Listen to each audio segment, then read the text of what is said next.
ഇന്നൊരു പക്ഷേ ഒരു മനുഷ്യന് ഒരു ബിസിനസ്സുകാരനാണ് അല്ലെങ്കിലും ഒരു ഡിജിറ്റൽ അല്ല സോഷ്യൽ മീഡിയ ഇല്ലാതെ ജീവിക്കാൻ പറ്റാത്തൊരു സാഹചര്യമുള്ള കാലമാണ്.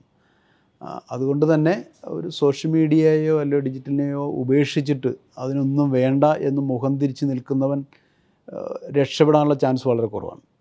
അപ്പോൾ നമ്മൾ ലോകത്തിൻ്റെ കാലത്തിനനുസരിച്ച് മാറിക്കൊണ്ടേയിരിക്കണം. അങ്ങനെ മാറാതെ നമുക്ക് ബിസിനസ്സിലായാലും ജീവിതത്തിലായാലും നമുക്ക് രക്ഷപ്പെടാൻ പറ്റില്ല.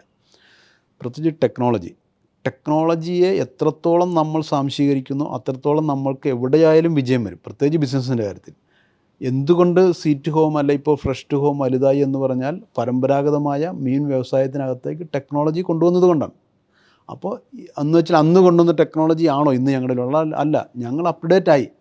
അങ്ങനെ അപ്ഡേറ്റ് ആകാത്ത ആൾക്കാരുണ്ട് നമ്മുടെ മുമ്പിൽ. ഹിസ്റ്ററികളുണ്ട് നമുക്കല്ലേ. അംബാസഡർ കാറുകാരൻ, കൊഡാക് ഫിലിംകാരൻ, നോക്കിയ ഫോൺകാരൻ തുടങ്ങി നമ്മുടെ മുമ്പിൽ അത്തരം ഉദാഹരണങ്ങൾ ഇഷ്ടം പോലെയുണ്ട്.